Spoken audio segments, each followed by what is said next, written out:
Ever wondered what would happen if every time you sneezed, you released tiny healing nanobots into the air? Picture this.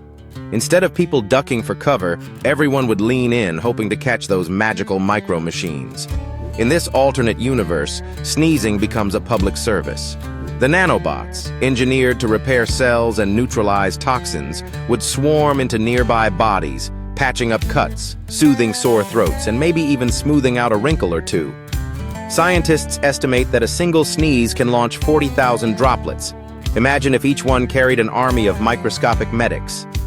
Cities would install sneeze zones for optimal healing, and allergy season would be the most celebrated time of year. Of course, there's a catch. Allergy sufferers might suddenly be the most popular people at parties, with friends lining up for a dose of their restorative sneeze.